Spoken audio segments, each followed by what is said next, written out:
on my last term. I am not coming back to this parliament. Allow me to express myself for the future of Uganda. We are not going to tolerate this nonsense and backbiting and undermining the whole principles of democracy. We have put ourselves on the line. I said before anybody agreed to go to State House just for a cup of tea. I cannot, no, Madam Speaker. Yes, First calm down. First calm down. When my country is going into a mess, we're going into an election, we're undermining the election, I will not be calm. First calm down. Calm down. What we're doing now, I've said yesterday, is diabolical. We're undermining deliberately. Because out of nowhere, suddenly a bill comes, it is cleared, and this affects the very section 14A. I am on record here, this is something which I am not going to sit down and let it pass unchallenged. What you're doing is wrong. I'm telling you, what you're doing is wrong. And history will judge you correctly. I lay this letter on table because it touched on the subject matter, it touched on the timetable which we're in. Because even if this bill is now passed, how is it going to be implemented when the budget is already in place? Thank you. Please, let us be honest with ourselves, let us be honest with the country. This kind of undermining democracy will not be accepted in the Republic of Uganda. Thank you. The CDF is running on this script which says policies regarding matters as human rights, social, political, religious, etc. will be determined and formulated solely by the NRM and the high command of the NRA. You're hearing that? They should be determined. Now, a God-given fundamental right of association, a God-given fundamental right of political opinion is now to be subjected to something called the high command. What is this high command? Are they God-endowed? Are they special? They're not. They're human beings. And then such policies will ultimately be passed by the NRC. In the NRC, they mean the legislative organ, which they used to call the legislative organ of the revolution. So, this is the expectation. High Command is sending it to Parliament. Parliament is supposed to pass it as a legislative, as an appendage of the revolution. I am not part of that revolution.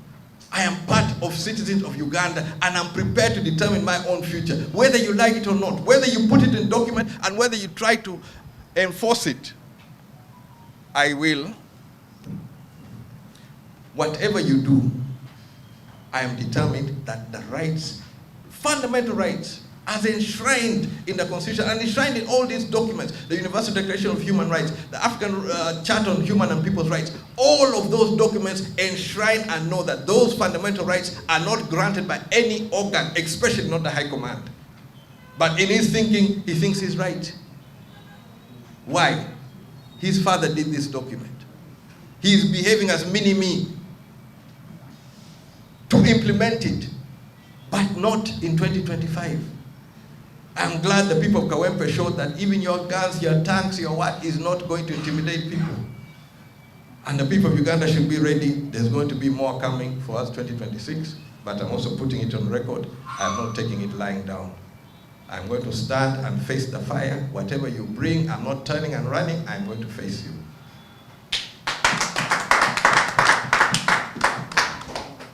I base my opinion based, it's also an opinion and also on facts, on a key document which was issued by the NRM long time ago while still in the bush, and the reality which we have gone through. Number one objective of NRM, and I will quote word for word verbatim, the removal of UPC/Obote's dictatorship by force of arms. That's the first objective. Second objective, the establishment by force, if necessary, of a one-party popular democracy in Uganda under the NRM. So, this one-party democracy transformed to be no-party democracy and has continued in different forms and shape, but as far as I know, President Museveni and much of his core team have not deviated from this issue of making sure that the NRM is the only party to operate. Of late, we've been having issues around the Public Order Management Act. It has been an issue which is up and keeps on coming up and down. The roots of the Public Order Management Act are found in point 3.3 of the same document, which talks about political parties and/or movements. And I'll quote again: only NRM is allowed to operate in the country such that other political parties, i.e. UPC, DP, CP, and NLP, which existed at that time, will cease to exist as required by the revolution. So it is not that NRM suddenly woke up and started restricting these freedoms. This was the core element of the NRM as they went to the bush. To establish themselves, to entrench themselves, and to continue to dominate the politics of Uganda. Of late, you have had senior officers belittling the institution of the Supreme Court. This is also not something which is out of the blue. In this same document, the power relationship is spelled out very clearly. And this one puts the NRA High Command as the supreme organ. And Parliament, Judiciary, and all other institutions are expected to pass and to agree with what the NRA High Command stipulates.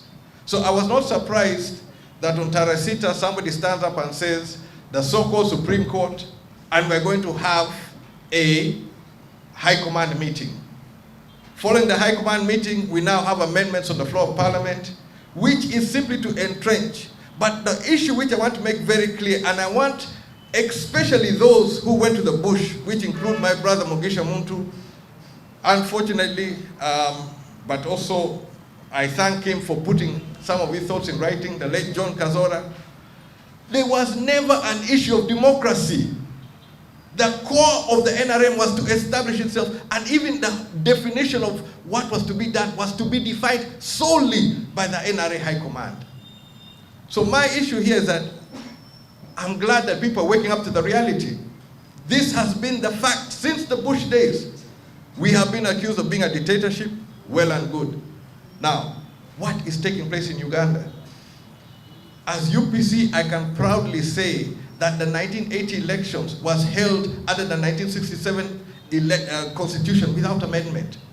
Without amendment. Each time we come to our election cycle, we get all sorts of amendments, all sorts of talks of amendments. Of late, we've got a new one coming on the floor of Parliament. And this one touches on the Political Parties and Organizations Act. On this particular issue, I wrote to the Minister of Justice and Constitutional Affairs on the 2nd of April, reminding him that Article or Section 14A of the Political Parties and Organizations Act had never been implemented. And when he raised it as chair of the IPOD Summit at the Kololo Airstrip following the 2021 elections, I will quote, the president said that his party, the NRM, had acted in an un-Christian manner, i.e., they deliberately ignored a provision which would have been beneficial to all parties, and the president described it as un-Christian. What is now trying to be done in Parliament to undermine what was done as an un-Christian manner is completely diabolical, in that they're trying to completely reverse any gains which we had in trying to further this democracy. Now, this letter I wrote to the Minister of Justice. I copied it to the leader of opposition. I copied it to the leader of all political parties, President of NUP, President of FGC, President Jema, and the party president of PPP, the national chairman of NRM, and also the chairperson of the Independent Electoral Commission, and I made sure that a copy was also delivered to the Speaker. Yesterday, if people around Parliament, there was something on the order paper on the amendment, but the person who was supposed to be moving that amendment was not even aware that they were supposed to be moving that amendment. The one seconding, Asman Basalira, I got in touch with him, he said he didn't have the facts. Now we have a member of parliament from Karamoja moving an amendment which touches on iPod. I have been in iPod. I have struggled for iPod. I have worked for iPod. The first iPod summit where people sat, I chaired it. And we came up with some principles. Those principles were taken up by the Democratic Party when they took over the chair, and they were solidified into a process in which we were supposed to be implemented. In the last round of elections, when I brought up that issue, and it was before the committee, in the South Committee room, we were told these things can be sorted out administratively. To date, nothing has been done, but now it's being brought to undermine the very principles upon which we try to build iPod. I, as a member of UPC, I want to put it categorically clear, such issues will not pass. We shall not accept the undermining of democracy. You see, even in this document, the NRM document, they talk about building a grassroots democracy.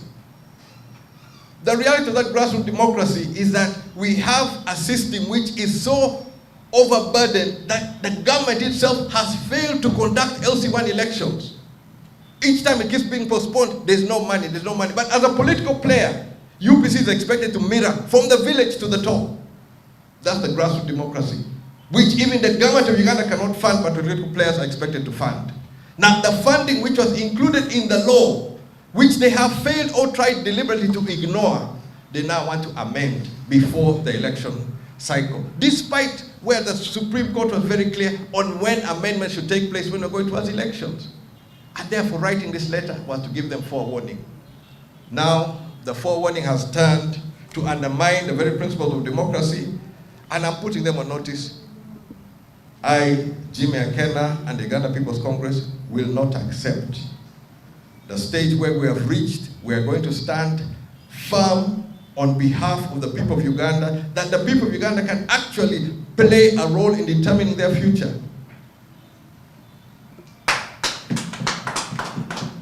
Parliament, unfortunately, is being turned into something which is difficult to appreciate, but I respect and honor the institution of Parliament, and I'll do everything to preserve the honor of Parliament. State House, also on the same hand, is being turned into something else. Every time somebody goes to State House, they're asking, how much? How much? Has the politics turned so ugly that anybody who walks into State House has been bought? Is this the issue which want the whole seat of power to be associated with bribes, with duping? Please don't count me there. I've made my decision to make a difference, and this election, I am not letting any of these issues pass. The thoughts of those who believe, according to their own documents, that matters such as human rights, social, political, religious, etc., will be determined by the High Command. No, they will not be determined by the High Command. Those are God-given fundamental rights to every citizen of Uganda. You may think you own Uganda, you may think you can determine what Uganda stands for. No, these are God-given rights. And there's no power which you have, no God, no authority which can remove the rights of the citizens of Uganda and import them into the High Command. That will not happen. Not in Uganda, not now. 2020.